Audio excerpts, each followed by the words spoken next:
Attention! No Ewoks were harmed while making this episode of Hot Wampa.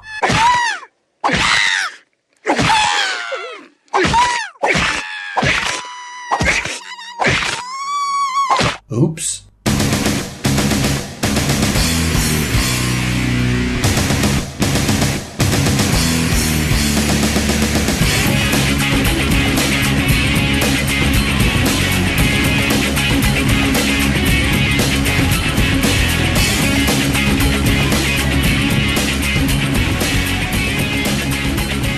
Okay, hello, Hot Wampa episode 38, aren't we? 38, yeah.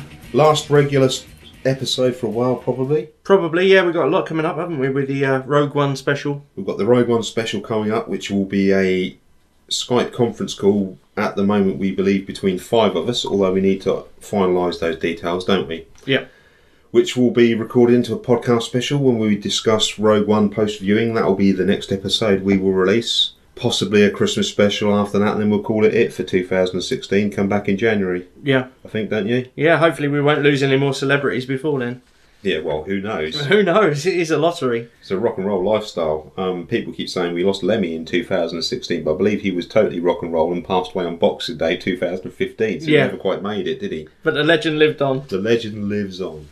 Yeah, we put that out to our mailing list, really, for volunteers. We got one, which is Chris Vint from Northern Ireland. He's a prolific video blogger on YouTube, has his own channel on there, Vintermania. It's worth looking up if you're interested in comic books and collectibles and your Star Wars and all the rest of it. He's got some quite good video blogs. He's going to be one of our panellists on our Rogue One review shows, and he almost like a round table when we discuss the film. That's it. He's contributed before, hasn't he? And he's a solid, knowledgeable guy, good sense of humour, so, you know. Yeah, so we'll be looking forward to having him in. And at the moment, it looks like we'll be going to other podcasters. Yeah. And I think we've got podcast FN 2187 in mind there, which is Chris Texas, and Nelson. Right? From Texas, Houston, Texas. Or is it Texas, Houston? No, Houston, Texas, yeah. Yeah. So we're looking to do that. And we obviously we need to get the machinations of that in process, and we'll look to organise that after this show's all done and dusted. No, we had a poll for this showcase, didn't we? Episode 38. I just want to make a footnote on that, mate. Yeah. 2017, no more polls. This is no longer a democratic podcast. It's not going to work like that. It's not going to work, no. It was Interstellar, or Flight of the Navigator. That's right, that were their choices. Interstellar, I've got digitally copied on my computer. So any clips I want, any audio I want, if I want to rewatch it, I can go straight in and do it with no additional effort. They picked something from 30 years ago. 1986, Flight of the Navigator. I was 11 years old. I can't remember what I was doing when I was 25, much less when I was 11 years old. Why did they pick it? Well, it was chosen, wasn't it? I mean, and it was combined Twitter and Facebook vote off. And, I thought Interstellar was going to creep ahead as it's quite a recent film. I even voted myself. Yeah, I voted myself. Thinking it might top this, but it wasn't enough. But yeah, I mean, I thought we'd have Interstellar's a reasonable film. It's a recent film. I've seen it reasonably. Like I said, I've got it digitally. Would have been great to go. No, they picked up on something I couldn't find anywhere for a free watch. It's out there somewhere, but on VHS or dodgy copies. Apparently, it should be out there with a Mary Celeste. It should be. It came out on DVD in 2004, but I guess it was a limited release. Yeah. It's up there with Clive Barker's Nightbreed, one of those DVDs or videos that disappeared. So this is what worries me. I think they pick whatever they think would be opposite to what I would go for. So let's say if it was, I don't know, a bit of a Trek favourite of mine would be The Wrath of Khan. So let's say it was a face-off between The Wrath of Khan and Escape to Witch Mountain. I think even though they would probably listen to rather us talk about The Wrath of Khan, they'll still go to Escape to Witch Mountain just to try and rub me up the wrong way. You mean the original, not the modern one with The Rock, which came out recently? I didn't even know about that. I mean, the first ones were rubbish, weren't they? These are Disney films during Disney's darkest hour. And basically, along with Watcher in the Woods, you remember that was a bit of a creepy horror film. Yeah, this is when Disney were the dark times, the Black Cauldron years. I just think that whatever my choice would be, they're in tune with it, and they just pick the opposite. So we're not having any more polls or anything democratic on Hot Wampa from 2017 onwards, I'm afraid. Okay, no polls. Yeah. Sounds like Brexit's happened early. It has in this podcast, I'll tell you that much. Christmas special, we're going to do one? We can do one, can't we? There's a nice compilation of things that we talked about over the year. We can look about the year in sci-fi, the films that come out. Maybe get a Dean Shepherd music interlude with his best soundtracks of the year. This is what I want more interaction from our listeners, because there's some very clever, capable people out there with a lot of resources. I mean, Chris Vint is an obvious example. He's a video blogger. He's an ex-podcaster himself, and he's, like you said, he's contributed to the show before. I think we had an audio review from him on our Celebration Europe special. That's right. I'm disappointed he hasn't got a seasonal podcast called Winter is Coming. But never mind. Yeah, it's next to his Winter Wonderland. He won't do it now, will he? No. He'll listen to us and I ain't doing it with that pair of characters. Winter Wonderland. He's gone way chitty bang bang with We've that. got all these quite intelligent and skilled and capable people, and I'd love to bring them in more, but really they've got to come back to us. I mean, we only got the one back from the people, that was Chris, from the people we polled. Yeah. You know, when I put together a little audio clip and sent some potential cover art out and tried to drum up that bit of enthusiasm for it, but for some reason people, I don't know, they just, whether it's a new concept or they're, like you said, they're happy to hide behind their headphones. Or Yeah, and just, to dip their toe into podcasting is a bit too much, I guess. Which is a shame. Yeah, it is. You know, we always make the offer and we'd like to bring people in, but I guess that's up to them. Yeah. To a degree, but I'd love to be able to bring in more. And like I said, I know we've got some pretty talented people out there amongst our listeners, and I'd love to be able to get them into the show more. But thankfully, a couple of lads from the Lone Star State are contributing to our Rogue One special. Yeah, well, that'd be good fun, I think. Yeah, I think it would. Yeah. Like I said, as for our upcoming Christmas special, for some reason last year, it still remains one of our highest downloaded episodes. Yeah. So I think there could well be a medley involved again. Yeah. I need to start doing more research on that. Maybe some people had some time off, a glass of eggnog or whatever, put their feet on the cat and listen to the podcast. Jesus, they must have had enough at Christmas to listen to us. We wanted to escape. So I have nothing else on housekeeping unless you've got anything. No, obviously I'd like to say thank you for people for voting. Although it didn't go the way we expected or perhaps wanted, that's as you say, a democracy. But at least it was a fair poll. It was fair. Because Interstellar was both a choice of myself and Mark, and yet Flight of the Navigator has still won. Yeah. So that's proof that it's a fair poll, I think, that there was no corruption involved. I can see people out there rubbing their hands thinking those poor buggers have got to talk about this now. No, there's a twist coming in that tale. I bet there is, yeah. Okay, should we get on with some Star Wars Let's stuff? get on with some Star Wars news.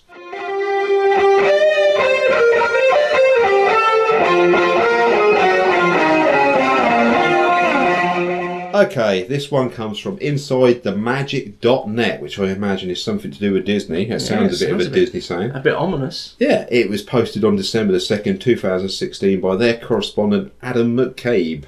Breaking: Epcot's Spaceship Earth to become giant Star Wars Death Star at Walt Disney World. Do you know what that is? I know the Epcot Centre's got that big, sort of sphere, hasn't it, on top of a futuristic sort of land or something like that. That big golf ball thing. That's right. Yeah, it's got a ride that goes through it. Has it? When I went to Florida in 2001, I went on that ride that goes through that ball thing, and it broke down inside, and it lost all power. So I was on a roller coaster car thing in the train, at an angle of about 60 degrees in the pitch black in Florida with no air conditioning. It was like torture. I can imagine it getting quite moist. Yeah, that was like the Death Star trench run. Were you upside down at all?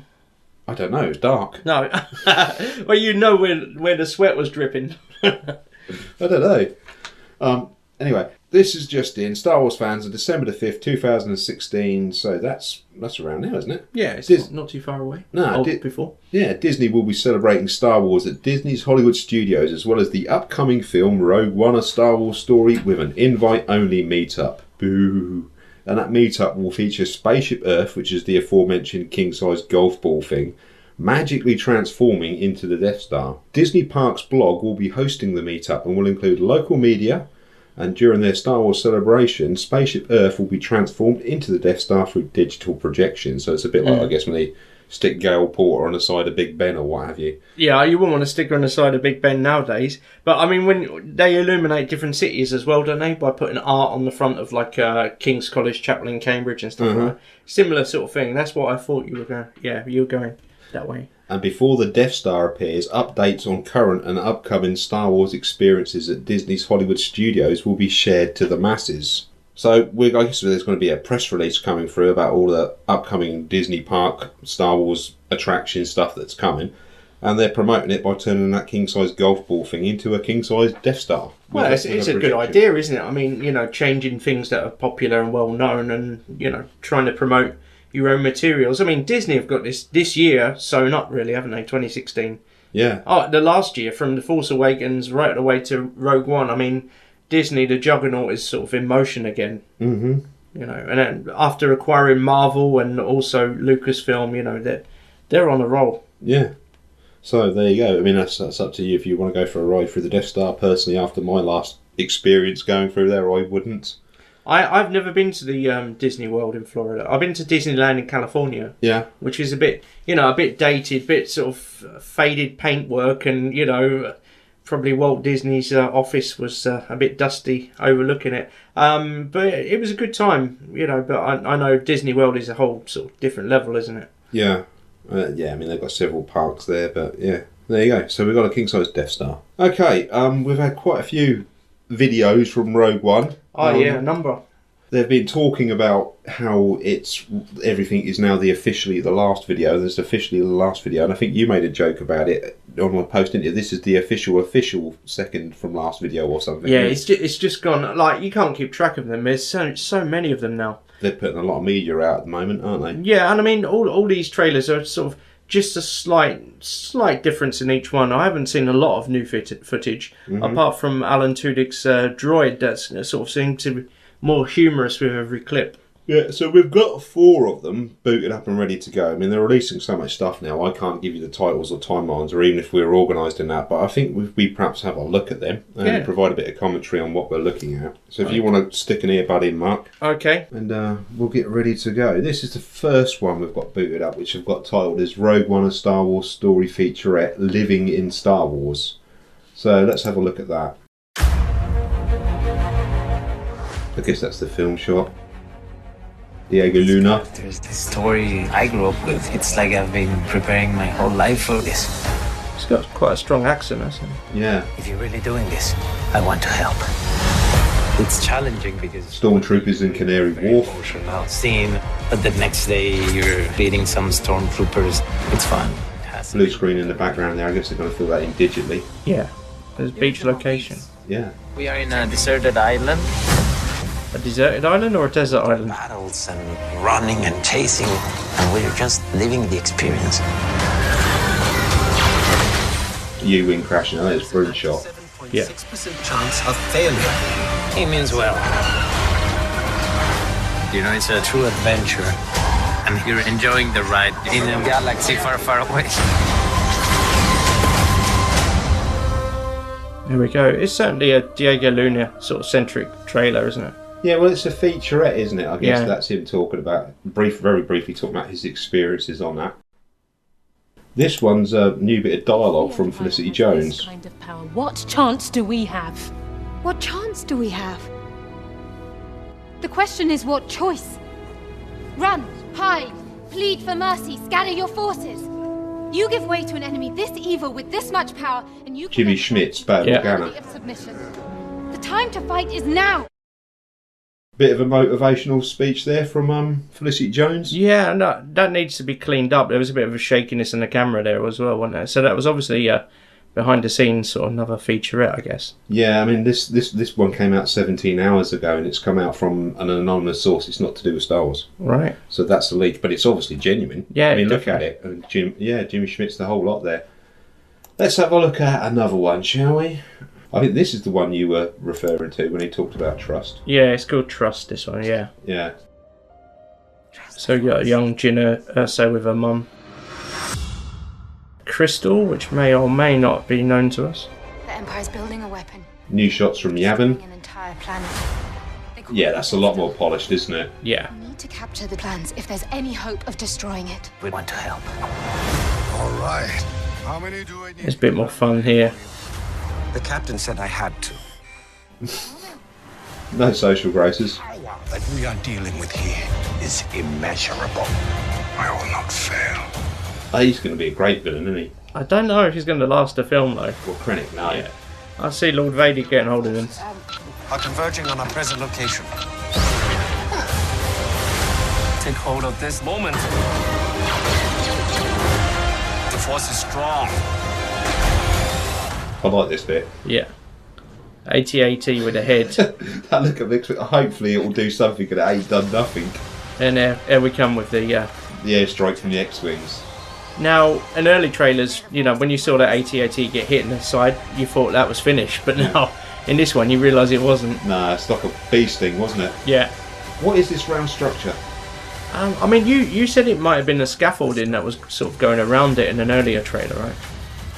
I like this bit of dialogue. Yeah, this is great. You almost got me. You're welcome. Pretty people. Great chemistry between that pair, isn't there? Yeah. Okay. We did get Diego Luna in that one saying punch it when it comes to the button, you know, which is a sort of a throwback to the older Star Wars films, isn't it? Yeah. This last one we've got to have a look through is the latest official Korean trailer. But the dialogue isn't in Korean, don't worry, it's just subtitles on the screen. So I was worried we would need a career change. No. So let's have a look at that one then. Boy, Joe, I've got the hang of it at last. Do you know, so it's very similar to ones we've seen anyway. Yeah. This is Krennic, isn't it? Yeah. Coming to see her old man. Well, that's his shuttle flying through there, yeah. You understand? I understand.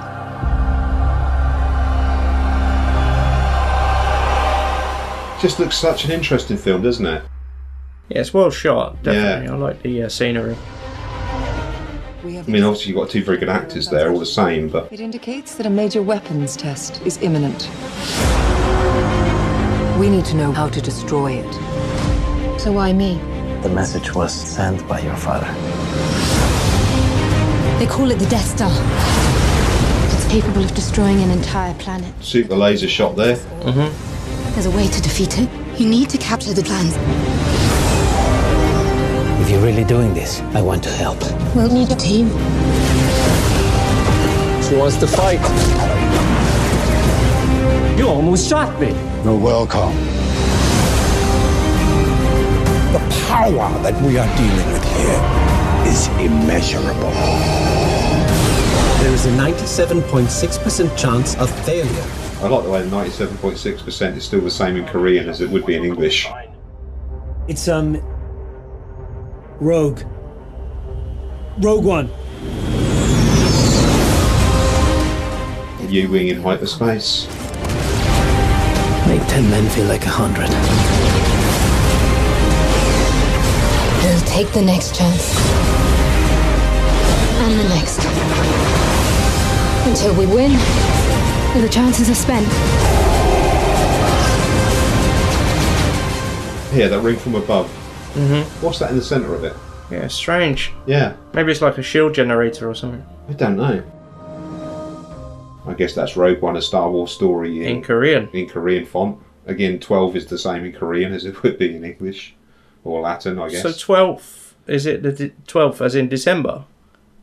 Or the 12th of December? I believe it means 12th as in December as the 12th month. Yeah, I was going to say, otherwise they're going to get a few days earlier than the rest of the world. Yeah, oh god, that would be all over the internet, wouldn't it? Yeah. Because we got it, is it one day earlier this time?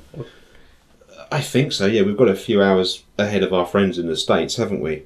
Yeah. They say, oh, it's been released 2 days, 3 days. It's not going to be 2 or 3 days. No. It's going to be a matter of 24 hours at most. We'll have it. I would urge people to be respectful and not spoil it for other people. Obviously, the internet doesn't work that way. Who knows? I mean, there was recent footage recently, wasn't there, of the first 28 minutes of the movie? Yeah, a lot of people were invited to see it at sort of Skywalker Ranch or something like that. Which is nice, but they've obviously invited the sort of people that like to talk, which isn't nice for the rest of us. Yeah, it's a double-edged sword, really, because I guess they want people to promote it by saying it looked great, etc. But what are they going to tell people? Well, stop inviting Caffy Chatties and Chatty Caffeys even, and actually invite us to go and have a look at it. That's all I've got on Star Wars, really. We had a run through there and then. Okay, some good looks through there. Now, Dave and myself, we're going to a 1 minute past midnight showing. It's on the Thursday evening, isn't it? Or Friday morning. Early Friday morning. Early Friday morning. It'll be Thursday evening when we go into the cinema. It'll be Friday morning when we emerge. Wow, this is time travel once again.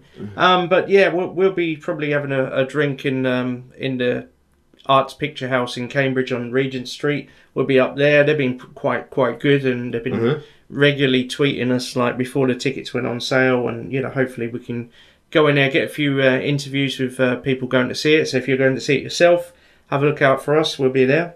So I mean, I'm looking forward to it more and more. I don't know if I'm looking forward to it as much as The Force Awakens, but it's certainly going to be an interesting tale, isn't it? Well, if anyone is there that night we go and wants to talk to us, are we going t-shirted? Yeah, let's go with the t-shirts. We'll have our white Hot Wampa t-shirts on, which have Hot Wampa and various social media addresses and what have you on the back of them as well in a blue font. Yeah. Keep an eye out for me and Mark. If you want to talk to us, we'll talk to you. If at all possible, we'll get some audio clips of people saying what they're hoping to see in Rogue One, to try to capture that atmosphere and audio of how excited people are. Yeah, before and after. I mean, and any Rogue One special we do, which we know we are doing with a round table panel, any audio like that we get on the night of people waiting to go in and see the film will form part of that special. It will go into the podcast. And the last time, I mean, we went to see The Force Awakens. It was a good atmosphere. I mean, you were quite tired, I think, that night, Dave, weren't you? I was shot, mate. But I mean, lots of people dressed up in costume. It was a good night. Yeah, I've been smart this time. I've booked the day off and the day afterwards off. That's nice. So you'll be proper prepared this time. Yeah, I'll be fresh for it this time. Freshen up for it and ready to go. I've got another piece of Star Wars news, which is Kathleen Kennedy confirming that there will not be a direct Rogue One sequel, and that was in the Hollywood Reporter. Well, of course, there's not going to be a Rogue 2 because Rogue 2 is called A New Hope. Exactly, but I mean, it's nice that she's sort of come out and say that, especially if this one's going to be a big money maker. It's so tempting, I guess, for any studio to try to think of like a Harry Potter prequel style thing or something like that. Before. But yeah, I think that's positive news. Well, I think probably, we don't know, do we, how many of the cast aren't going to make it. So it might have been in a position to have a sequel anyway. Yeah, you can imagine 2/3 of the cast have perished and then a couple are going to exile.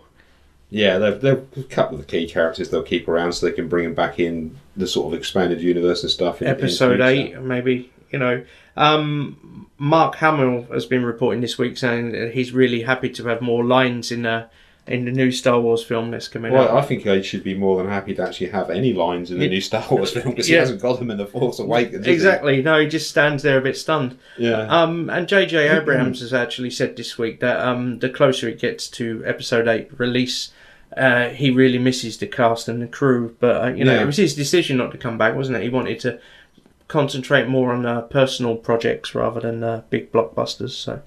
Well, I guess that's up to J.J. Abrams. I mean, I think The Force Awakens was okay. Is it the best Star Wars film? No. Is it the worst Star Wars film? No. It was alright. I think it was safe and it did what it had to. I mean, it would be interesting to see what comes next. I think it slots into the top 3 so far. Yeah, but that top 3 is quite a high standard. Yeah, and I mean, for me, Empire Strikes Back is going to be number 1. It's you'd be hard pressed to find people that wouldn't be the case for me. It's my favourite as well. Yeah. Yeah, I mean, we'll just have to wait and see, won't we? I mean, at the moment, I'm really just looking forward to Rogue One and everything I see on it. I like more. I like the look of it, and I think it's got some really interesting characters in it. Despite the fact we've seen a lot of it, I'm still very intrigued by it. Those battle sequences look special, don't they? Yeah, and I've still got a lot of questions. I'm also looking forward to the preview of Spider-Man Homecoming, which is you're the only person that told me that's going to be on the beginning of it. So. Yeah, well, hopefully. I mean, that will still show. And I'll walk out if it isn't. Well, you'll be walking home then if I'm driving. I'll come past you about Streatham or Waterbeach or something. You're doing me a credit there, saying I'll get that far, mate. Milton. Yeah, Milton, just outside Tesco. Yeah, you stop there from exhaustion. So I'm just really looking forward to that at the moment, to be honest. Rogue One, and like I said, Episode 8. I guess the Episode 8 machine starts rolling once Rogue One's out there, kind of thing. Yeah. But yeah, good fun. I've got much more on Star Wars. That's it for Star Wars. I mean, there's plenty out there. If there's any questions you have yourself, get in contact with us on our normal Facebook or Twitter or our email, which is widely available as hot.wampa@yahoo.co.uk. Yeah. We will get back to you. I think at the moment on Facebook it says within a couple of hours, but I'd like to think we're a bit more efficient than that. Yeah. So. Like I said, really, this is our standard episode before we concentrate on Rogue One and then closing the show down for the year until we come back in January. So yeah, if you see us at the Regal or the Arts House in Cambridge that night, if you're going to see it, come over and say hello. If you're Johnny Fenn Tiger dressed up as a Trekkie again, come over and say hello. Yeah, we definitely need to get some photos this time, I think. So. You'll have your little digital recorder with you. Yeah, I will, yeah. And that's quite good in a noisy background, isn't it? It is, yeah. Maybe we can get on the stage and take a few snaps of the audience as well, if they don't mind. Come and have a word with us and we'll put your words in the show. Yep. But if you see us, don't be scared to approach us. We'd be more than happy and accommodating. Should we get on with Showcase? Yeah, can't wait. Hey guys, Amber here and you're listening to Hot Wampa.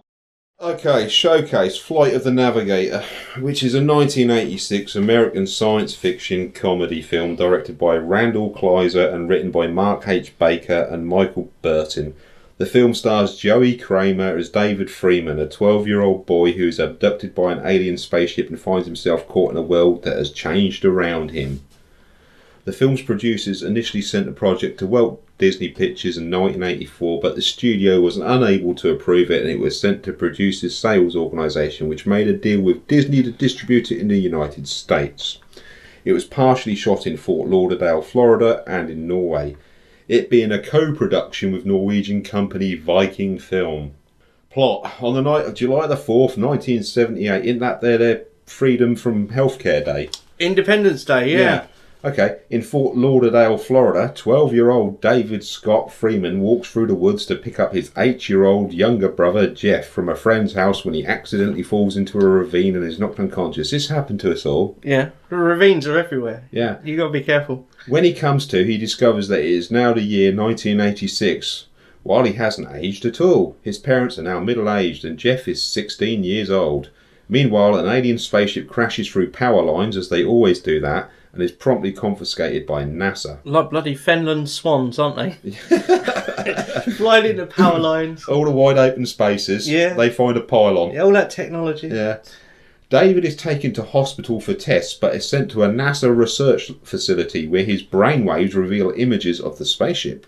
Dr. Lewis Faraday, who has been studying the spaceship since its arrival, discovers that David's mind is filled with alien technical manuals and star charts covering expanses of the galaxy far exceeding anything humans have ever recorded. David's subconscious mind tells the scientist that he was taken to a planet called Phalon. 560 light years away in just over 4.4 hours, they realise that David has experienced severe time dilation as a result of having travelled faster than the speed of light. That's heavily connected to Interstellar, isn't it? Yeah, Interstellar does a much more intelligent job of it, though. Yeah. You actually get to see the process in Interstellar. It's too speculative. Explaining why 8 years have passed on Earth, but not for him. David is unable to comprehend what Faraday tells him. Well, I guess he's only 12. And flees the room, leaving Faraday muttering that 48 hours will be insufficient to finish his investigation. The next morning, following a telepathic communication from the ship, David secretly boards it and meets its robotic commander, called Trimaxion Drone Ship, or MAX for short, which refers to David as the Navigator. As they escape from the facility, Max tells David that its mission was to travel across the galaxy, collect biological specimens, take them to Phalon for analysis, and then return them to their homes, which is nice of them. Well, that's better than your average alien, isn't it? So often when they take a redneck from pickup trucks, them old greys and stuff, they do naughty things to them. They just dump them naked. Probes, yeah. What was that? Fire in the Sky, wasn't it? Fire in the Sky. And there's that one. Then they just dump them naked next to a phone box out in the middle of nowhere. That's it. And there's that one with Christopher Walken called Communion. Yes. Which is a Whitley Strieber story or something like that. Isn't that based on a supposedly true story? Yeah, but yeah, it's been disputed and disproven since that it was a fraud. Yeah, I bought the novel actually, but you know, Christopher Walken. I mean, you got to be a brave alien to kidnap Christopher Walken. I would leave him, mate. I would leave him. Yeah. Which one of you greys? This 12-year-old sounds like a lot less hassle. He does, until he grew up. Yeah. Well, we'll get to that later. Yeah. Phalon scientists discover humans only use 10% of their brain. Well, I could have told them that. Well, what was it? I went to see Brian Cox the other week at the Cambridge Corn Exchange, and he went on about that. Like a lot of people say, we only use 10% of our brains, 10% of our brains. And he said, funnily enough, it's only the people who use 10% of their brains actually believe they use 10% of their brains. Because obviously we use most of our brain, but at different times for different functions, don't we? Well, the brain does a lot of functions autonomously. I mean, it controls your pulse and your breathing and everything the whole time, but you don't realise it because it's firmware. It's just repeating the same cycle. Yeah. Okay. Anyway, where was we? 10% of their brain, and as an experiment, filled the remainder of David's with miscellaneous information. This includes all of the star charts discovered by Phalon's astronomers, some of which were shown to the NASA scientists during David's interrogation. Max then returned him to Earth, but did not take him back to his own time, having determined that a human would be unlikely to survive a trip back in time. Before leaving Earth, Max accidentally crashed a ship. I guess this wasn't power lines this time, was it? Yeah, I think that was the Was it a wind turbine or something? Oh, it might have been, yeah. Mac in the 86, they didn't have them then. Erasing all the computer's star charts and data, therefore Max needs the information in David's brain to return home. Max programs the ship for a mind transfer, and David is shown the 8 remaining alien specimens on board and bonds with a Puckmaren, a tiny bat-like alien that is the last of his kind after a comet destroyed his planet. Well, good, because it irritates me. Max performs the mind transfer on David to reacquire the star charts, but in the process also contracts human emotional attributes, resulting in eccentric behaviour, including Max making a familiar laugh. Max and David start bickering while their antics trigger several UFO reports in Tokyo and other cities. Meanwhile, NASA intern Carolyn McAdams contacts David's family and tells them about his escape in the ship. As a result, Faraday has the family confined to the house and Carolyn is sent back to the facility. When the ship stops at a gas station in the Florida Keys, that's a petrol station in the UK, David calls Jeff and asks him to send a signal to locate the family's new home. Jeff sets off fireworks on the rooftop. David and Max arrive near the house, but NASA agents, having tracked the ship's every move, get there first. They're pesky, them NASA agents. They are. They're really good, aren't they? Yeah. Fearing that he would be institutionalised for life if he remains in 1986, he orders Max to return him to 1978, regardless of the risk to his life. After the journey back in time, David wakes up in the ravine, walks home and finds everything as he left it. During the 4th of July celebration, he watches Max flash across the sky against the backdrop of fireworks, while Jeff is surprised to see the Puckmaren in David's backpack. That's it. Yeah. I've got the trailer if you want to have a look at that as well. Can we talk through the trailer? Should we have some commentary on that? Yeah. Something Carl Lyon said to me today was how irresponsible Max is, leaving an alien, last of its kind, with a bloody... With a 12-year-old? Yeah. Yeah. I don't think it's very clever, personally, but... Yeah, I've got it in here somewhere. They they get a bit drunk as well, don't they, when they have that mind transfer. Okay. Let's have a look. The following preview has been approved for all audiences. The Disney castle with Tinkerbell's finger going across it, or perhaps it's the comic going to wipe out that finger puppet. Polygraph.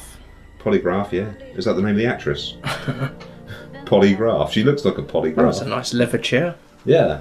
I reached this cliff. It's transmitting in alpha waves with complex frequency patterns in them. I know I fell. It's 1986, man. 8 years since that night. This is totally rad. I mean, you're my big little brother. Totally rad. Till we were in the 80s. Yeah. It's a cool looking ship though. It is, and the effects were pretty good for the time. For 86, I think it's one of the earliest CGI renderings, wasn't it? The morphing of this craft when it went into super speed. This voice keeps calling, saying something over and over and over. Very E.T. this kind of thing, isn't it? Yeah. Polytunnels, etc. These days they just grow cannabis in them, but back then they used to keep aliens in them.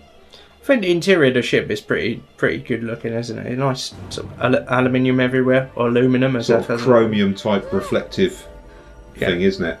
Sit down, Navigator.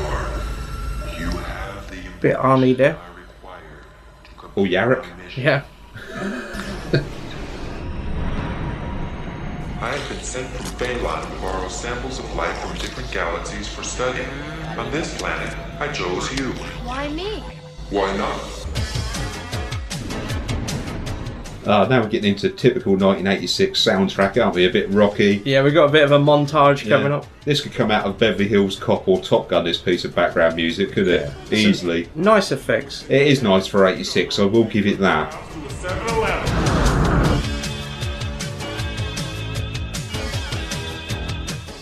There we go. Quantum Leap style of titles. Well, That's I mean, enough of from that. the trailer, it doesn't look like a film that I would say I've got to see that. No, it doesn't grip you, does it? It doesn't really. It's a poor trailer, poor editing. I'm sure you could do a bit better than that. I probably could. Yeah, but if I'd edit it, that'd be more dramatic. There'd be a bit more Sarah Jessica Parker, I think. Yeah, possibly, and a bit more blood spill. I also believe Veronica Cartwright is in this. She is. She plays the mother, doesn't she? From Alien and Invasion of the Body Snatchers as well. That's right. And Bill Freeman, because Helen Freeman is Veronica Cartwright. Bill Freeman is Cliff DeYoung, who was in The Hunger, FX, The Twilight Zone, Star Trek Deep Space Nine, and The X-Files. And Veronica Cartwright was in The X-Files as well, actually. Yeah. So, both have got a bit of a sci-fi pedigree. Yeah. Well, I mean, really, I haven't got much to say on it. I don't know if you want to... Well, let's have a quick look through the cast. So we got Jerry Kramer played David Freeman, the title kid in it, the Navigator. Isn't he some sort of washed out criminal drug addict dropout type these days? Like a lot of the... it's gone down the old sort of Macaulay Culkin type. Yeah, but at least Macaulay Culkin's still got a bit of money, and he's still, he's doing Compare to Meerkat adverts or whatever. But I mean, this guy, he was Canadian. Well, he is Canadian. He was in Michael Crichton's Runaway with Tom Selleck. That was before Flight of the Navigator. He turned up in an episode of Murder, She Wrote. But basically, from about 89, he hasn't done much at all. No. Apart from the odd robbery. Being in news reports. Yeah, I think we covered that on an earlier episode of Hot Wampa, didn't we? But Jerry Kramer is from Vancouver, Canada. And he actually done a couple of bank robberies, apparently. But one, he was in disguise with a red ponytail, red leather jacket, and some facial hair. It made him sound like Pirate Steve from Dodgeball or an extra in The Warriors. But the thing that really surprised me was, obviously we saw him as a young kid in this. Yeah. He's actually 6'3". He's a tall bloke, Yeah. So going off, in a Canadian bank with a shotgun. Yeah. So I couldn't find out. He got charged with it, didn't he? It was in May of this year, I think he got charged with robbery. But I don't know, if he's been sent away. He's the same age as the character, so he was 12 in 1986. So this makes this guy a year older than you and me. Yeah. So he'd be, 42, coming up to pushing to 43. Yeah. And he's out there robbing banks still. Robbing banks, yeah. Jesus, he's fallen. He has. Hell mighty have fallen. Yeah. Well, he was never that mighty. But Paul Rubens is Max, isn't he? Yeah. Pee Wee Herman, as we know him. But he's had some interesting casts. Mork and Mindy, Meatballs 2, The Blues Brothers he was in. And he also turns up in Star Wars Rebels as a droid.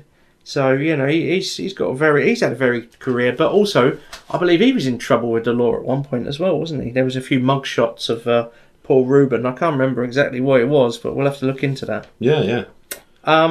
So Sarah Jessica Parker, I mean, this is probably the only time she flirts with science fiction, really. Yeah. I mean, I've got Footloose, LA Story, Honeymoon in Vegas, Ed Wood, those kind of things. She hasn't really, this is her only sort of time. And yeah, she does a good job in it. She looks that sort of classical sort of 80s lady in this, don't you think? That's the whole sort of look to her with the ponytail. And... Exactly. She could have easily been in the Goonies or films like that at that time. Jeff, the older Jeff, Matt Adler, who's David's brother, he was in Teen Wolf, Amazon Women on the Moon, and The Day After Tomorrow. Amazon Women on the Moon? Yeah. That sounds like something that's worth doing. Yeah, well, Amazon... Yeah, it sounds like a bit of a cheese fest, doesn't it? What was the old Plan 9 from Outer Space? That was with Bela Lugosi. It's meant to be an awful film, isn't it? All right. Yeah, really cheesy. And that was directed by Ed Wood, I think, or James Whale. Okay. And Dr. Lewis Faraday, Howard Hesseman, was in Shampoo, which is a film, I don't know if you've seen Shampoo. Carrie Fisher's in that. Clips of it. Yeah, very young Carrie Fisher. Tarantulas. This is Spinal Tap, and About Schmidt. Okay.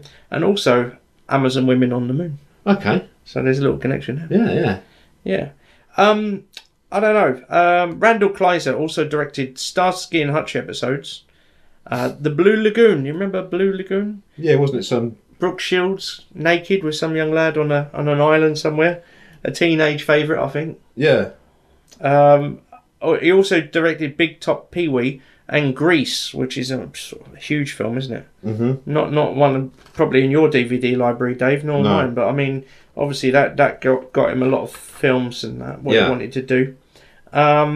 In his room at NASA, David asks when Starsky and Hutch is broadcast, which sort of fits in nicely with the director's own back catalogue. Well, he's from the 70s, so perhaps he's looking for a bit of Starsky and Hutch, a bit of Huggy Bear, just to be honest, I'd rather watch Starsky and Hutch than The Flight of the Navigators. A bit of David Soul, and with the other one, what was it, Glazier? Yeah, Paul Michael Glazier. Yeah, with a terrible choice of knitwear and all the rest of it. Our director of Running Man. Yeah. Yeah. What else? I mean, the music by Alan Silvestri. Yeah. Who also composed music for Starsky and Hutch, which I didn't know. Wow. So perhaps he knew Randall Kleiser already. Well, the original 70s Starsky and Hutch? Yeah. Was he been going that long? Yeah, he's 66 now, Alan Silvestri. Yeah. Chips, TJ Hooker, Manimal. Great. You like Manimal. It's got a connection to Ely. Yeah, it has, with Michael York. No, what's his name? McCorkindale. Oh, Simon McCorkindale. Yeah, he's born here, wasn't he? Yeah. Yeah. And didn't we go to school with someone with the same name that could have been related? Barbara McCorkindale. Yeah, it wouldn't have surprised me. I never had much to do with it. Me neither. She was popular with the teachers, a sporty type, wasn't she? Yeah, she weren't on the fringe of, she weren't the anarchy. That's what he wants to say. The fringe of anarchy. Well, she weren't the dregs of humanity like we were. No. Well, possibly still are today. Yeah. Yeah. But we're trying, aren't we? We try to make good. We can see out of the pool of primeval soup, this sort of audio soup. Yeah. Where's her podcast, by the way? Yeah, where is it? Yeah. Exactly. There you go then. I think we've done okay. Fandango, which was the Kevin Costner flick, I've seen that. Cat's Eye, which was like a trilogy of horror films. He'd done that. Back to the Future, one of your favourites. Yeah. One that you will like, the Delta Force. Oh, you're Chuck Norris. Yeah, Delta Force, he did that. Predator and The Abyss, as we know. Oh, yeah. Well, towards the end of your listings there, it got better, I thought. Exactly. I left those at the end. At the moment, he's working a lot for Disney. He's doing the Avengers films, things like that, Marvel films. So Alan Silvestri will never have to look back. I don't know. Who's your favourite current composer? Music composers? Oh, very good question. I mean, it's going to be a bias, and we're just going to go back to Bear McCreary from Battlestar the whole time. Yeah, he's done a lot. He does a lot on The Walking Dead as well. Yeah, but he's more TV than film. Yeah, but he is good. He's popular. I mean, I have to say, I think Hans Zimmer, who is probably like from Interstellar. Yeah, but that's a nice score. I tell you what, other modern sci-fi score I really like as well, and that's the one to Moon. Yeah, and I think that is a guy called Clint Mansell. He's a pianist and a synthesizer player, but he also can compose the score to it. And there's a lot of score to that is quite minimal. It's piano notes and repeated synthesized notes and stuff. But I just think it's really haunting and really nice. Moon it's could a bit be similar one to the Interstellar one. Yeah. I mean, obviously, Hans Zimmer did the recent Batman trilogy, Man of Steel. But going back, like even to True Romance, he's always been up there. I think. A decent composer. Yeah. But yeah, anyway, Alan Silvestri, there you go. 2,057 miles per hour. That was the speed of Max and David's escape from NASA. So that was... I can't go into the calculations there, but yeah. No. David's flight to You Phelan... should have asked Brian Cox the other night. I know. You should have asked him about the validity of all of this film. Well, we didn't know we were doing it, did we? No, well, I mean, that would have been time travel. I intend to diss it, but I like the idea of an academic great mind dissing it as well. It kind of gives justification to me dissing it. Because Brian Cox was an advisor on Interstellar, and I think also on Sunshine, the Danny Boyle sci-fi film. I haven't seen that one. David's flight to Phelan and back took 4.4 solar hours. Yeah. While 8 years have passed on Earth, indicating that the time was slowed down for David by a factor of about 16,000, which corresponds to about 99.9999998% the speed of light. Huh. So very close. For a similar effect, just sit there and agree to your missus to watch Titanic. Yeah. And you'll find time passes then at the same rate. I've never seen it. I've escaped, thankfully, Dave. I never did. No. Did you go to the cinema? Yeah. Bloody hell. That was at a time when we were still dating and all the rest of it, so I couldn't get out of it, really. These days, I just refuse. But back then, I didn't have a choice in the matter. Yeah. Anything else on Flight of the Navigator? Yeah, the ship used in the movie for many years was at the Boneyard at the Disney Studios. And it could be seen on a backlot tour. It was like basically just left for scrap. Yeah, good. Good. A girl in a restroom scene wears an Epcot Centre T-shirt. Oh, getting back to the Death Star. I know, it links it Garfield. nicely. Yeah. At that time, the Epcot was a brand new attraction at Walt Disney World. Yeah, probably the ride probably still worked on it. Yeah. You're the One That I Want is playing on the radio when the parents pull up at the beginning of the film, which is connected to Greece, which Randall Yeah, plays. this is at the beginning of the film. It's not going well. No, it's not. No. Max said that that is a Phenostaurus from the Pixar Elliptic, which is an early nod to the fledgling effects company. Uh-huh. Max and Wall-E share some. You remember Wall-E? Have you seen that film? What about the little clean-up robot thing? Yeah. Bear some resemblance. That's quite a good film. Yeah, he's a good It's film. It's charming, got that film, emotion. that is, yeah. All the chubby people in space. Yeah. In 1986, Pixar was an independent company which worked for Disney in a capacity, and Steve Jobs was the chairman of that at the time. There you go. Yeah, so Pixar, in the early days back then. Yeah. What else we got? I saw on denofgeek.com. There's a good interview there with Jeff Kleiser, which is Randall's brother, explaining how difficult it was to get the spaceship effects just right. Having a chrome ship and the reflections and stuff like that, and morphing it, which is one of the earliest times, as we said. Randall Kleiser was George Lucas' roommate when they were studying at the USC, which is USC, University of Southern California, I guess. I guess so. Yeah, so they were roomies together. You know. Careers went in different paths, obviously. Yeah. One was doing Grease, the other was doing Star Wars. Yeah. Jerry Kramer didn't travel to Norway.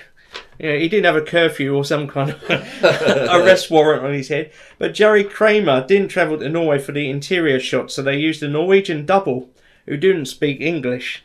So Randall Kleiser had to shout left and right and had to have it translated so the young lad knew what was going on. So that is probably a 40-year-old in a wig. What else have we got? Yeah, I mean, I haven't got much more. People also liked Short Circuit, a sort of similar film at the time, with Johnny Five. I mean, it was a bit too, I don't know, Johnny Five. I liked it, but it was a bit too plain. I don't know, there was something missing from that. Okay. Daryl, which is something you pointed out the other day. Now, what next? We're going to be looking at Daryl. Have you seen Daryl? Yeah, I've seen Daryl. Yeah, well, I haven't seen Daryl. What happens in that? I think it's basically there's a kid. I think it's like an android intelligence, a bit ex machina, but it's in a child. It's not in an adult, and he's got all sorts of attributes and intelligences and stuff and what have you. And it's about. I think it's a moral story. You know, does he stay with parents? He's put with parents. Does he stay with government agencies and this, that, and the other? It's quite a complex film, but it's a good film. I don't mind Daryl, but to me, it kind of does feel a bit like it fits in this whole thing. Ballpark, yeah. Yeah. And there was also Mac and Me, which thankfully I never saw. Which no, I've heard of it, but I've never seen it. I came across the poster art for it when I was looking for stuff for this. It was just it came up. I think it was a rich time for family film, though, wasn't it? I think there was a lot of decent stuff about the late 80s. Yeah. If you like that, you could find something similar. Yeah. Harry and the Hendersons has been put down in the same bracket, like not an alien, but a creature from another world, another part of the world. Yeah. Explorers, which, I enjoyed. That was a young River Phoenix in that one, wasn't it? Sean Astin, I think, was in it. Yeah. That was pretty good. And Batteries Not Included, about the small aliens that live in an apartment block. Robots. Yeah. Yeah, that's not bad either. But yeah, what else? Well, it was a moderate success. The budget was $9 million. It made $18.5 million gross. Probably made a lot more in rentals after, as we've been finding out with a lot of films from that sort of period. Yeah. Well, this is coming into the VHS era, wasn't it? Yeah. Sort of mid-80s, so, Yeah. Videotape was king. Remember the little tracking button you used to adjust to get the crackles just right. Yeah. It was nominated for 4 awards, none of them which were for special effects. Unfortunately, it didn't win one of them. Which I think is the actual valid part of the film. Yep. I think the special effects in it are okay. Yeah. I do, yeah. Jerry Kramer was nominated for Best Newcomer or Best Young Actor. Yeah. He missed out on the award. award. That's before he started sewing mailbags. Yeah, turned to a life of crime. Yeah. So, one of the best things about this, and probably you'll disagree and wish it was less, is only 90 minutes long, precisely 90 minutes long. Really? Yeah. I thought this was up there with Titanic. No, it's only 90 minutes long. So, I mean, up with who is it? Barry Sonnenfeld, you know, the Men in Black director. He never makes a film longer than 90 minutes, which I think is great in this day and age. You know, everything seems to be too long. Yeah. On IMDb, the film still attains a score of 6.9. Really? Yeah. And profanities, we've got the word is used twice and once. Yeah. So for a Disney film, you know, that was quite risque, wasn't it? Yeah. I've used the word shit and in relation to this film a lot more than once. Well, it was a time, as I said, when the dark days of Disney and this small Viking Films Norwegian company, you know, they've got something that they think is going to work. It's going to be a good idea. Disney are thinking, well, no, we're not that interested. Let's put it on the back burner. And then, you know, obviously, as I said, the times weren't that great. This was before Beauty and the Beast, before Aladdin, before Disney really sort of found its feet again. So they've been looking for little films that they could take and develop and make a few quid off. Yeah. And this was one of them, I guess. It's not awful. It's no Howard the Duck. You know, it's not that sort of level. Mm-hmm. It's all right. It just doesn't. It doesn't infuse me with passion. It fits into a genre for me, and you've already said a lot of the film's names. Is that Short Circuit, Daryl, sort of family-friendly type sci-fi with a lot of character put in. I think the special effects are valid. I think the film looks okay visually. I don't have a problem with the film. The cute little alien thing, the Puck Marin or whatever it's called in his backpack annoys me a bit. That's something I'd let my cat loose on and just have done with it. That'd be in pieces on the kitchen floor by the morning. It's way too cute. I mean, I would have been 11 when this was coming out, and that trailer that we've just watched would have come out. And I think personally, I don't know, but I just think I would have found it too immature for me then. Mm-hmm. It just wasn't that little bit extra. This 86. This came out the same year as Aliens, which immediately interested me. Now, is that because with Aliens being more of an adult themed film, more of a horror thriller type sci-fi, that my mind was ready to accept that as entertainment as opposed to something that was a bit cutesy and a bit klutzy? I mean, I remember seeing... Or is that's because that's a bit illicit to you at that age, it's immediately more attractive. It's like Penthouse to a young mind, do you know what I mean? Whereas this is kind of like Beano to where your mind is at that stage. I thought you were going to say like Knave or Hustler in comparison to Playboy. You know, it's a bit of a low down. Mate, I wouldn't put this in with Mayfair. No, no, not Knave or Girly World. No, none of them. Okay, but basically, I can remember Mike Morris and Ann Diamond or Nick Owen on TV AM talking about this film and showing the clips, saying how good the effects were.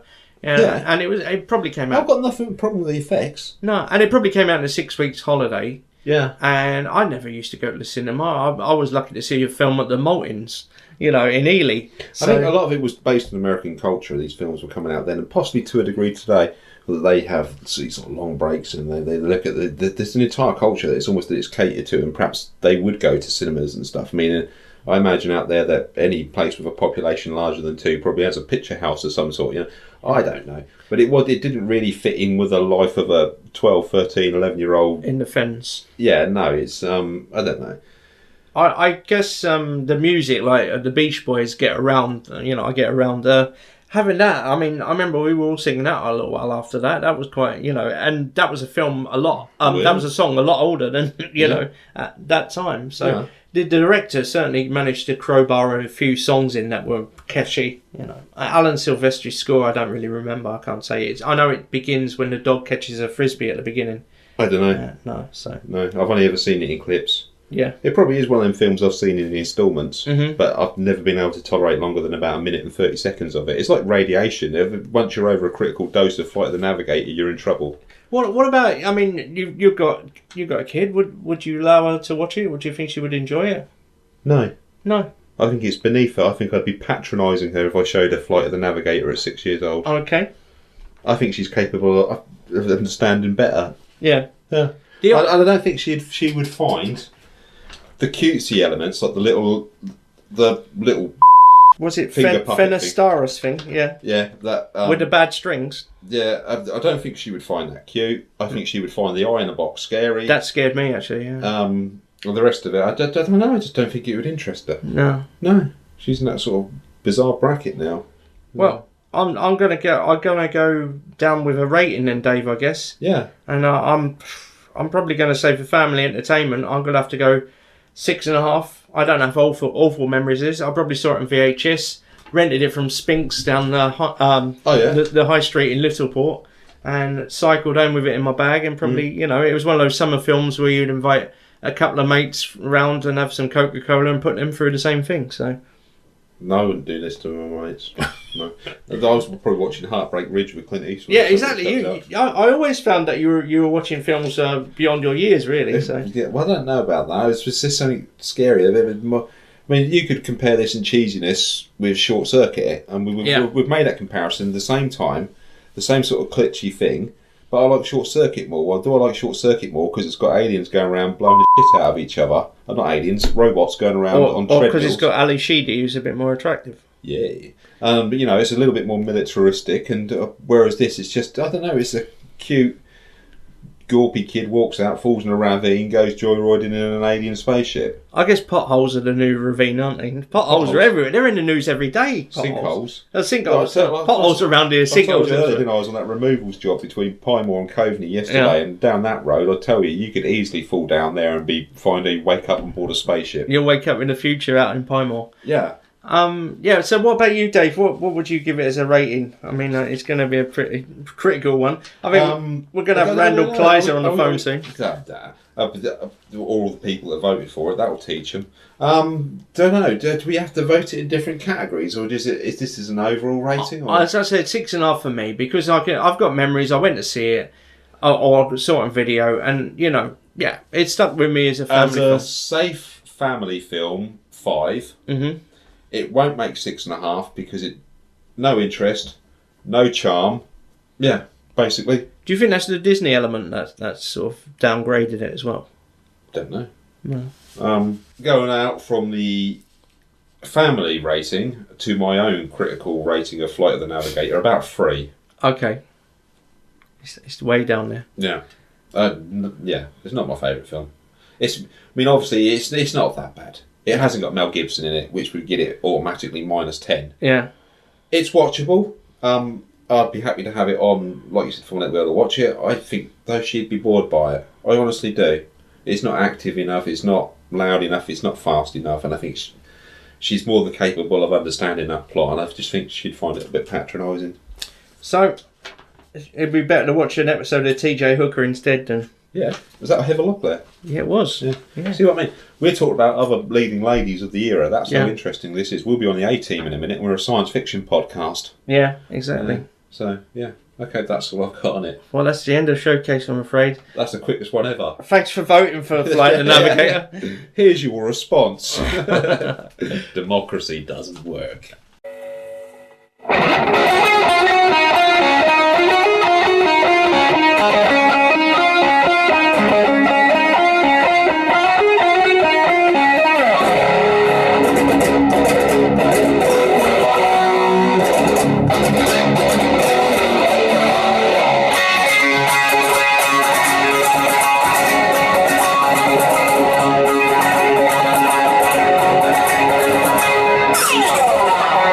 Okay, local news. This is the Ely Standard, 28th of November 2016. Their correspondent, Sarah Kliss. Camels were spotted on the street of Ely on Friday when the city staged its 12th annual Christmas lights switched on. How long has the story of the Nativity and Christmas and Jesus been about? Well, you'd have thought more than 2,000 years, or around 2,000 years. Well, exactly. We take our own timeline from it. So why have we only got around to switching the lights on 12 times? I know. Where did that come from? Do you think it started in London and major cities have taken it on? You know? Yeah, but 12 years. I thought they'd been going a lot longer than that. We've been a Christian country here, celebrated Christmas in one form since the Romans, haven't we? Well, yeah, but we didn't have electricity back then, did we? So no, but you could have a mutual candles lighting. Hold a torch. And beacons across the country. Yeah, they used to, didn't they? Yeah, things like that, yeah. The Ships of the Desert, which I believe is the nickname of the camel. Yeah. And like the Ely sister, really. Yeah. The Ship of the Fens, the Ships of the Desert. Yeah. Were in the city as part of the Living Nativity and joined the cast's parade from Cross Green next to the cathedral to the main stage in the marketplace, where the oldest story was retold for a packed crowd by members of churches together. It makes us all sound like one happy communion, doesn't it? Joanna Partridge, secretary for churches together in Ely, said the Camels came all the way from Warwickshire. I was going to say Saudi Arabia or something. The dunes of Warwickshire. I should bet they were glad to come here for the night. Yeah, just to find this little oasis in the fens. Yeah. No, they were stuck in the truck on the way over. I should think they'd get the hump, wouldn't they? You need to toe the line. And the donkey came all the way from the exotic climes of Bury St Edmunds. Wow. As there are no local donkeys around here belonging to the Actors Union. Really? Well, they have to be like equity donkeys, or? Well, I assume that only a donkey that's a member of the Actors Union can appear in Ely's nativity festivities for the switching on ceremony. Well, there you go. Now, I always thought about animal welfare or animal rights in terms of animal welfare. Well-fed, medical care, sheltered, kept clean, groomed, looked after, yeah? And that they're not mistreated. That's what I think of as animal rights. I didn't realise it got to the stage that they're having labour disputes and striking and stuff, and it has to be a member of a union before it can turn up in Ely's town centre. Well, a donkey. I heard the donkey had a pretty strict rider of a bucket of carrots, 2 bottles of vodka, and a couple of Werther's Originals just to get him through the night. Donkeys belonging to actors, what a load of tosh. Do you think the donkey would refuse to work unless it was a member of the Actors Union? Yeah, I would if I was a donkey. Unless they gave me a bottle of stout or something like that. Yeah. Then I'd be a wonky donkey. Yeah. We had over 20 people dressed up and parading through the town, and the wise men rode on the camels. Well, that would be wise, wouldn't it? Rather than walk. Yeah. The city centre streets were closed to traffic for the big switch-on extravaganza. Well, I wouldn't have called it an extravaganza. Well, you were there, Dave, weren't you? Yeah, we'll get on to that. Okay. Which included festive stalls and live music and, I don't know if you call it live, and entertainment throughout the late afternoon and early evening. The cast of KD Theatre's production of Aladdin, this year's pantomime at the Moultons and Sing Choirs of Ely were among those who entertained the hundreds of people who turned out. It was packed early, now we're down to hundreds, to watch the lights go. And let's not forget amongst those stats, we got 3 camels and a donkey. Ely, and myself and Stephen Waterhouse. Ely City Council organised the event, which relies on volunteers, including engineers from the Mildenhall Air Base, who help put up the light displays. Why are we relying on the United States Air Force to put up street lighting? Perhaps they offer. Perhaps they want to be involved, Well, on a humanitarian basis, I can imagine them putting a well in Ethiopia or something, but putting lights up in Ely, here, in the the cradle of civilization, the United Kingdom. We should have enough lights already, shouldn't we? But Jesus Christ. Anyway, Hot Wampa listener Stephen Waterhouse was there on the night. I didn't know he was there, but apparently he was within spitting distance of myself. He was. He was a bit starstruck, so I understand. He posted on our social media, our Facebook, on the 27th of November. My excitement, I was at the Ely Christmas Lights event with my family. I swear I saw Wampa Dave make a swift exit as soon as the main event, a forgettable girl band, started shrieking. I was within spitting distance of you, so were them camels, which is a bit scary. And would have got your attention, but the bass drowned out my shouts. Finally, an actual celebrity at the big night. Was it you, Dave? Maybe next year it'll be Dave and Mark up on the stage. Let me be the first to wish you and the listeners a Merry Christmas, and let's hope 2017 is less crazy than 2016.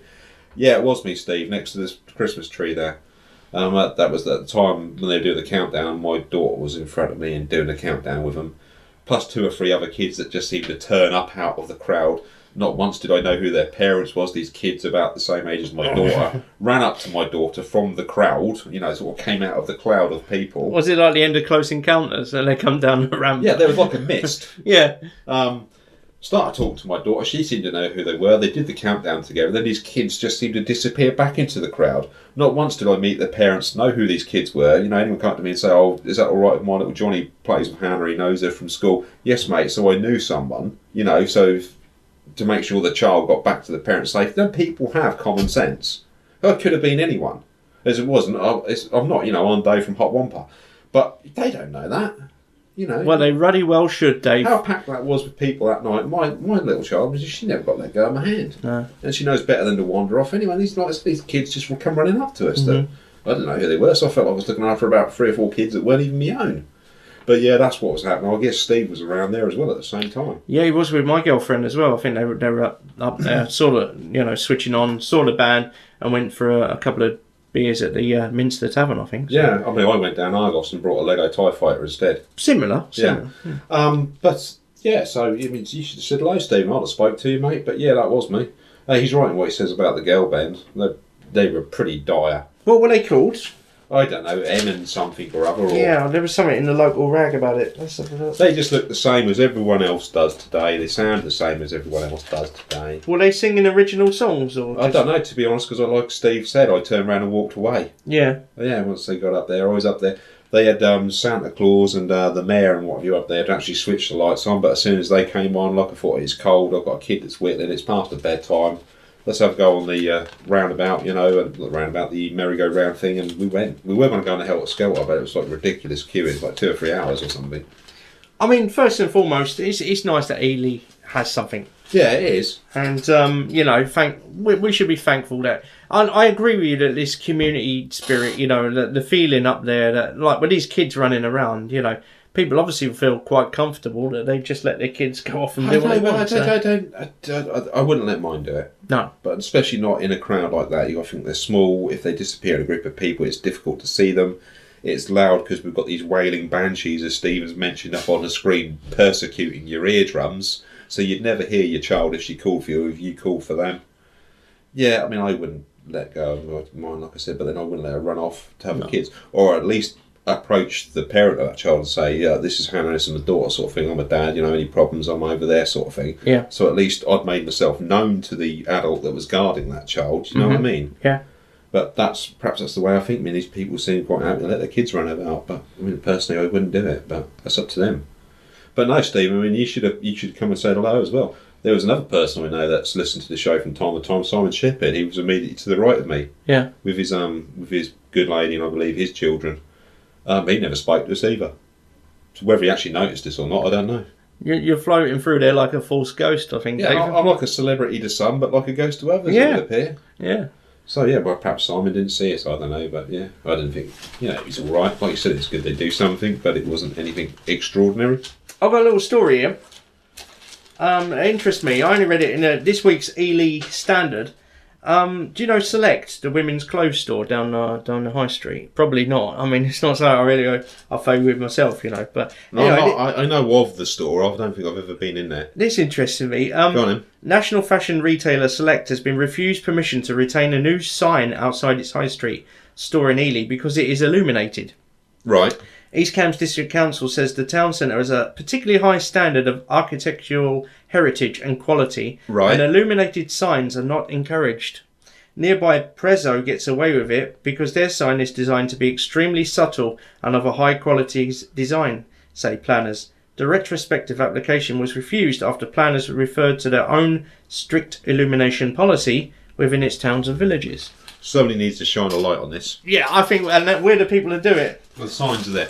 Yeah. So who decides what's something aesthetically illuminated fine, like Prezzo's or whatever it is apparently, and Select's is apparently Gar. I mean, what is Select sign? Is it like in Las Vegas or like Blackpool? No, look, there it is. It's just a Select sign in their own fonts. Yeah. But it's lit up sort of white in the evening. Well, I don't think that's too much, do you? Well, in a high street, I'm sure that all stores have a right to drive up there tonight and you'll see stars and all sorts hanging over the road. The cathedral's probably illuminated purple or something. Yeah. I don't think that's too garish. I don't think it is. I mean, it's not like flashing or, it's just a white light that sort of draws attention to the store's name. So I think it is a bit sort of, double standards. Yeah. It's okay for Prezzo, but it's not for Select. I think councillors getting back pockets here. It's a non-story. I don't think it's too bad. No, I think it's a bit of an injustice against Select. I do. I mean, I'm not a fan of women's clothing myself, but I do believe. No. I do believe that just because you light up your storefront, you shouldn't get persecuted for it. If it was something offensive or maybe something garish, yeah, then I might say. But I can't see where should be a problem with that. No, personally, perhaps it's a standards thing. Yeah. I don't know. What's an Ely Standard thing? It is an Ely Standard. Yeah. So there we go. But if they want to live in a sort of city where we've still got unionised donkeys and bloody camels running down the high street, but you're not allowed to have something with electricity, for Christ's sake, we need the American Air Force come in and turn the bloody amps on for Christmas night. Yeah, one day they're breaking the sound barrier overhead, and then the next they're turning on bloody lights. Well, they probably broke most of the lights around here anyway, so I think it's only right. What else? In Ely Standard again, from Thursday, the 1st of December's edition, we got an interview with our very own friend of the show, Garfield, aka Mr. Sainsbury's. Oh, yeah? So he's got a nice little. He's been asked a few questions here. So some interesting ones. Okay. Did anyone answer on his behalf, or was this all Garfield's own testimony? Well, there is a question here, favourite sports team, and he put whoever is the top of the Premier League, West Ham, and I know that Dave is a West Ham fan, so maybe he got that. Yeah. Who was your childhood hero and why? Arnold Schwarzenegger, because he has the perfect body like mine. My body is a temple. Okay. So there we go. That's Garfield. If you look at page 24. Any other questions? Favourite food, favourite music? Favourite food, what have we got? Fruit, tin or fresh? What's fruit? I'm a cat. Oh, fair enough. Yeah, whoever wrote these need to be a bit more of a comedy writer. Yeah. Biggest regret in life or biggest achievement? His achievement is put getting my own Facebook page with fans all over the world. His biggest regret's got to be getting banned from Virgin, hasn't it? Yeah, but he's back in there now, isn't he? For his act of reckless abandon in attacking a small child who I'm sure by now has developed wheat allergies and all sorts as a result. So I heard they made up and they started from scratch, so... Anyway. I heard he got a clause that as long as he behaved himself for a certain period of time, they'd let him back in. Well, he nailed it anyway. Yeah. We got some opinions here. There's a lady called Rosemary Westwell. Have you seen her? She Westwell Avinia, that sounds like she has a regular column here. Yeah, she does. She's a bespectacled lady there in a smashing blouse. And interesting what she said about experts don't always know best. So, we'd like a bit of cryptozoology at Hot Wampa. We haven't had many animal stories from the Fens recently, have we? No, it's been a bit quiet. But this one's from further afield. There are too many people who claim to be experts and know better than anyone else about a fact or a situation. Yeah. We all know that an X is a has-been and a spurt is a drip under pressure. Right. So we shouldn't always believe what we are told. Experts in Tasmania have dismissed tales of the Tasmanian tiger appearing again. Okay. They say it's impossible because the animal has been declared extinct. Right. I know for a fact that a chap I knew in Tasmania, a bit tenuous here, said that he had seen one of the creatures, and I believed it. Yeah, the line gets longer. But the experts who dashed up from Hobart to verify his claim have dismissed it. Even these days, I know of people who have seen someone in the northeast of Tasmania. Now a video has been taken of an animal very like a Tasmanian tiger in Victoria. Perhaps our experts will at last reserve judgment, especially as there are parts of Tasmania that have not fully been explored yet. Well, I imagine Tasmania is a low population centre, that a lot of it is possibly not suitable for a large indigenous population of human beings. It's probably quite rural. A lot of areas are, well, not rural, but basically undeveloped, full stop. It's the wilderness. Scrub. Yeah. That there could well be areas that are unexplored by mankind or not by people that have recorded that exploration. Why not? I mean, what was it? Was it the sealer camp? That deep sea that's fishing? right. That was it. Wasn't that extinct for millions of years till somebody found one in a trawler net? Tanzania or somewhere like that, wasn't it? I thought it was somewhere off South Africa, somewhere that they found it. Maybe, Southern Oceans. But wasn't that extinct and only a living fossil for millions and millions of years, and then somebody found one in a fishing net, and nowadays they go down and film them, don't they? That's right, yeah. And so they're actually living and thriving and doing well in the depths. And why not? I mean, things have been declared extinct, but who knows if there's pockets that are suitable a habitat? Why not? It's possible. It's not a scientific dream, is it? But I believe that she's sort of put too much effort into it. It gets tenuous. When you were reading there, and I know someone who knew someone, and then somebody else verified it, these things always start to turn me off, because immediately it's not evidence or testimony. There's no scientific fact, is there? No, and the longer that makes it, and you know how a story is, you tell it once in good faith, but perhaps you can't quite remember all the details. The next person does the same, next person does the same. And at the end of this chain of 10 people, you've got a completely different account. It's probably a raccoon or something to start with, and it's morphed through the retelling. Mm-hmm. So yeah, it's not, like I say, I always find that a bit tenuous. It's probably a Tasmanian devil with some highlights or something like that. You know? Yeah, I get turned off by that sort of thing when it starts to go like that. But yeah, I mean, why not? I mean, things that have been previously believed to be extinct have been found not to be the case. Is it the clamshell crab or something? Yeah. There wasn't that quite an old... Yeah, there's something recently as well. The Nautilus. The Nautilus, yeah, which was a mythical beast for many years, wasn't it? Yeah, that was in the fossil record, like a sort of an ammonite shaped shell, wasn't it? And that was supposedly extinct, and they found that. various reptiles turn up, don't they? When they've assumed to be dead. Also frogs and amphibians, that have been dead for many years turn up. Yeah. I think it's a good way for developers to start, destroying forests and stuff like that. No, we haven't found any here. Yeah. Let's knock it down. You can also be certain there'll be great crested news turn up the cinema development, which is coming on well now. Yeah. I played football there on a Monday night over the development there. And, I noticed yesterday when I was going down the old removals van, because you're sitting that bit higher up on the bypass, you can sort of look down on it, and it's coming along pretty good over there. When's it due to sort of open? Is it going to be? I believe it's February. Yeah, which is not too far away. No, it looks like it's on progress from the looks of it. I mean, obviously you've got that bit of road up there that people have been complaining about. That I don't have a problem with it. No. You look at the arrows, it's keep left, keep left, keep right, keep right. Yeah, it's changing every week though, so hopefully they'll come up with that. I've still caned it through there, not had any problems. Well, maybe we can go to the cinema when it opens to see Rogue One too. But then I don't have no problems. Will Law's been quiet at the local press recently, isn't he? Yeah, I'm sure there's some scandal with Will Law. What's this thing on social media about elves or something? Is it Christmas elves or something? These people are posting photographs of them. I haven't seen any. No. Is it like some kind of like skin that you can have on your Facebook picture?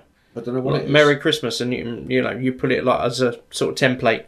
No, it's like a little toy model elf, Santa's elf, Pinocchio type figure thing that people are posing in different positions, and they're putting pictures of it on social media. I haven't seen that one. How's that creative? I don't understand how these trends start. They do start, and with social media, they spread quite quickly. So what's the other one when everyone stands still like a statue? Mannequin challenge. What's the point? I don't know. Well, I can't see the point in it. I'd need a stiff drink to do that. I'd be too busy trying to make them crack. Well, it's like when planking came out. I mean, people come up with some rubbish, don't they? Yeah, or extreme ironing. No, that actually has got a bit of intrigue. If you're going to iron on a tightrope between two mountains or something like that, that's got to be interesting. Did you find it mildly amusing? How does that... It creased me up. Oh, Jesus.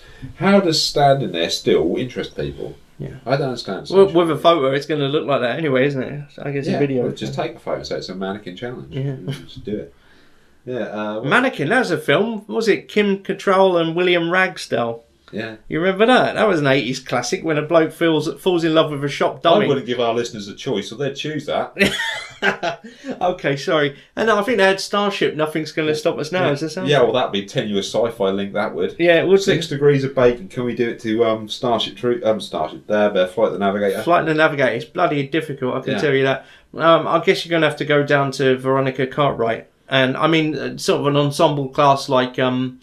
Invasion of the Body Snatchers, you could probably get... Whoa, Sarah Jessica Parker, did you say Footloose? Yeah. Straight through. Oh, there you go. Well, I put my foot in that one, didn't I? Yeah, we did that easy, didn't we? Yeah. Yeah, okay. There's nothing there for Stephen Martin to do on that one, No, is there? Stephen Martin probably had his jotter out and his pen. He was ready for it. He did it ages ago. Yeah. Yeah. Okay, well, I got nothing else local then. No, that's it, I think, for this week. Yeah. We're anticipating a great show for the next one. It's going to be a bit of a sort of monumental one, getting everyone together and, Yeah, we need, well, obviously, we've got the logistics efforts. I am a bit disappointed we haven't got listeners on board. We've made that direct appeal, but I guess that's, at the end of the day, that's up to them, isn't it? Perhaps they couldn't do it, but... Well, we've got less than a fortnight, so let's hope more people will get on board. Maybe then when they're buying their tickets, I know a friend of mine, Ben Hatton, he's very keen to come to the Cambridge Arts Picture House at the same time as we are. So, if there are people there we know, we can grab them, get a point of view. If they really like the film, then why not get involved on Skype and join us in the conversation? So. Yeah, well, we don't want too many people. We've got 5 for sure, I'm certain of it. I can see us doing like a radio phoning kind of thing, Oh, no. Long time listener, first time caller coming in, Yeah.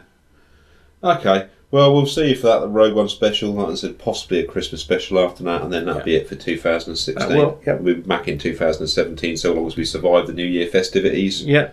With more of the same. Okay. Then.